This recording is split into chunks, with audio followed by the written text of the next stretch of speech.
Estamos de volta aqui ao estúdio Connect Cop no 14º Concred 2022 em Olinda, região metropolitana de Recife, no Pernambuco. Evento híbrido, para quem está presente aqui, cerca de 3.000 pessoas. Você no online, também são milhares de pessoas assistindo. As principais plenárias, que estão inclusive lotadas, tanto do ponto de vista presencial quanto virtual.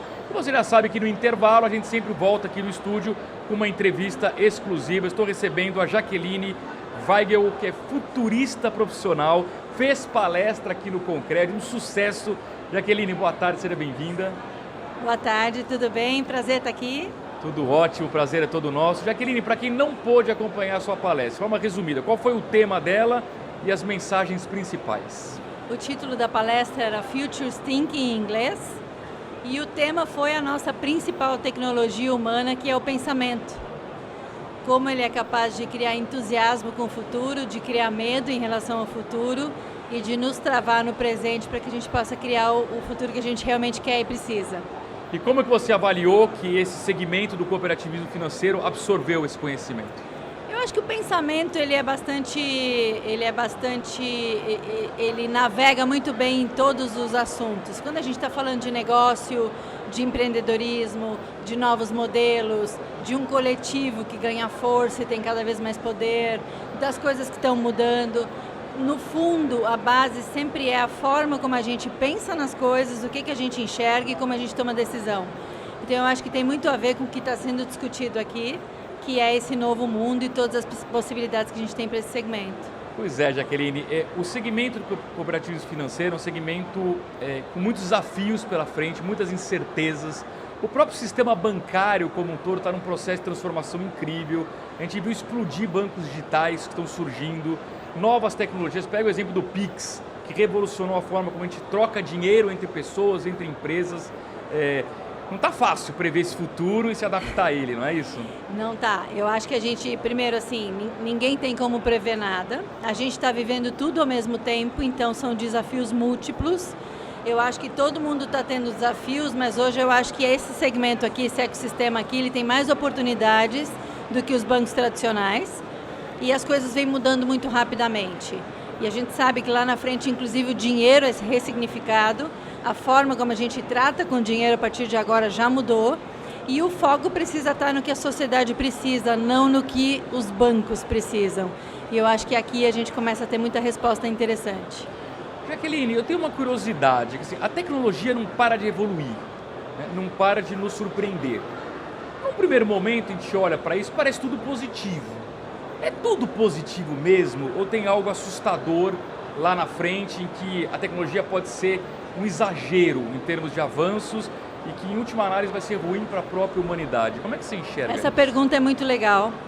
A gente precisa entender que inteligência artificial tem 3 tipos diferentes. Não existe isso de robôs terem consciência ou de dominar a humanidade. Mas sim, a gente está vivendo um momento muito importante. Por isso que é importante pensar no futuro. O que a gente faz hoje define o nosso futuro. A gente pode ter um futuro muito bom usando a tecnologia a nosso favor. E a gente pode ter um futuro muito ruim se a gente deixar as coisas andarem sem ética, sem regra, sem regulamentação, como a gente viu com dados, por exemplo. E tem muita moda, né? A nova moda agora, e já tem até uma igreja, é o metaverso, que ainda é polêmico, que ainda não está maduro, que não tem regulamentação. Então eu acho que a palavra mágica é ética. A gente pode tudo, mas a gente não deve tudo. Então existem riscos sim, eu acho que tem um risco maior agora, que é o risco climático. E que as pessoas não estão entendendo o tamanho do risco climático que existe. Segundo, a gente não pode olhar mais para ganhar dinheiro e crescer do que em resolver os nossos problemas. Então, se a nossa ficha não cair agora, as gerações dos nossos filhos, dos filhos dos nossos filhos, talvez não tenham um futuro como eles poderiam ter. Então, acho que a responsabilidade da nossa geração é muito grande. A gente está vivendo a transformação. Ninguém tem certeza de nada, mas a incerteza é um recurso bom. E eu vejo que as pessoas estão presas na tecnologia.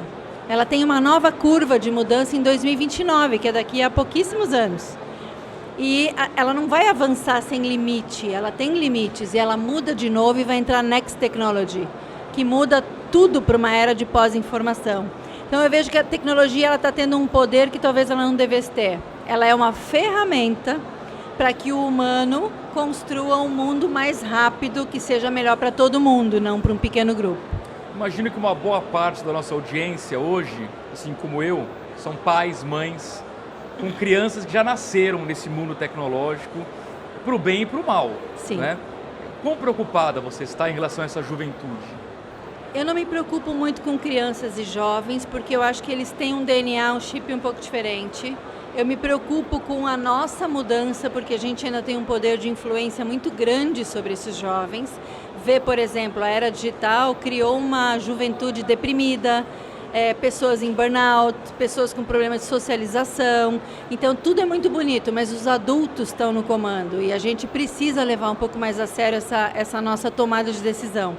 Então, eu não me preocupo tanto com as crianças no futuro, me preocupo mais com o que a nossa geração, que está conduzindo essas crianças para o futuro, é capaz de fazer para inibir essas crianças ou então para expandir o potencial que elas têm. Elas vão, conosco ou sem nosco, mas a gente ainda tem muitas barreiras, inclusive culturais.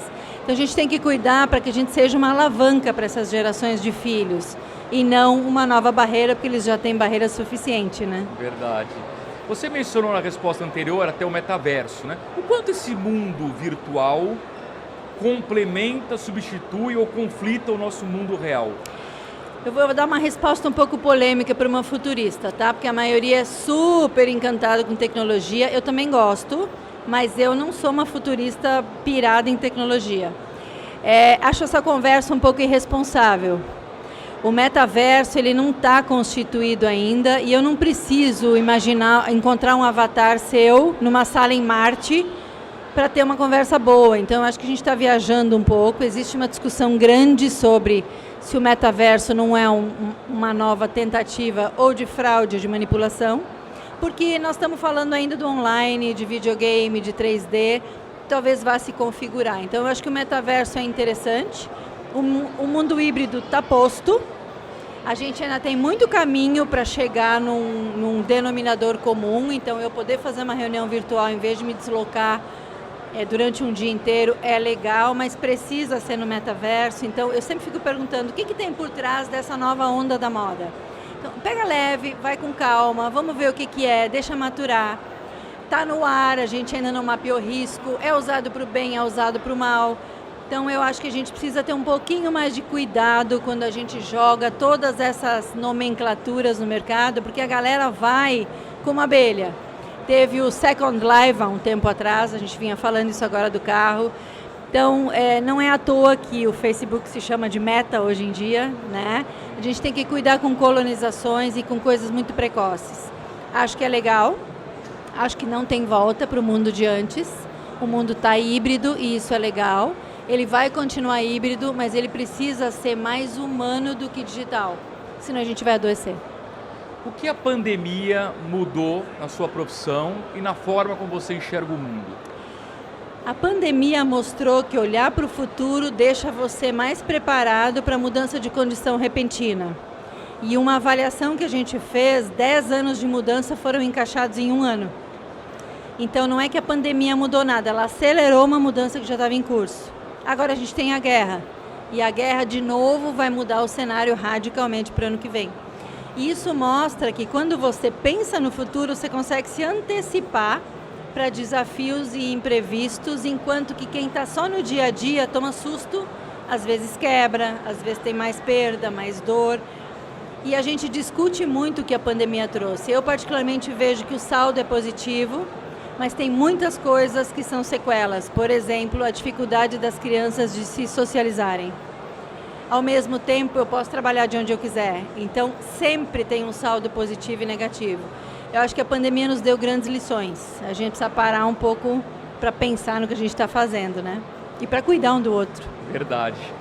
O que a Jaqueline, pessoa física, perguntaria para a Jaqueline, profissional, sobre o seu tema? Você conseguiu impactar as pessoas com o seu discurso em cima das palestras, dos cursos, da consultoria que você fez durante todos os seus anos de vida? E qual a resposta? Sim, porque eu acho que eu trabalho para isso. o monetizar, o ganhar dinheiro, ter sucesso é uma consequência de quando você faz o seu trabalho com propósito e com a alma em paz. Muito bem. Jaqueline, todo convidado aqui no estúdio Connect Cop, a gente pede para contribuir com a nossa nuvem de palavras, né? 3 palavras que definem na concepção de cada um o que é o cooperativismo financeiro. Queria saber quais são as palavras que você escolheu. Colaboração, força e poder. Vamos lá, então começando com colaboração. Por quê? Porque quando a gente fala em cooperativismo, a gente está falando em cocriação, em colaboração, em fazer coisas juntos, não uma pessoa só, mas uma rede conectada. Quando a gente fala de força, eu estou dizendo que essa união, essa conexão de rede tem uma força ímpar. E o poder, eu acho que é o poder de mudar a cultura, o poder de mudar a realidade, o poder de mudar o que existe. Quando a gente se alia em rede, quando a gente coopera, colabora e se junta para criar coisas novas. Muito bem, Jaqueline Weigel, futurista profissional, palestrante aqui no Concred 2022. Foi um prazer tê-la aqui. Muito obrigado, até uma próxima. Muito obrigada e um abraço a todos que estão ouvindo. Eu agradeço também a você pelo carinho da sua audiência. Continue sintonizado aqui no Concred 2022. A gente volta a qualquer momento com mais uma entrevista exclusiva. Até já.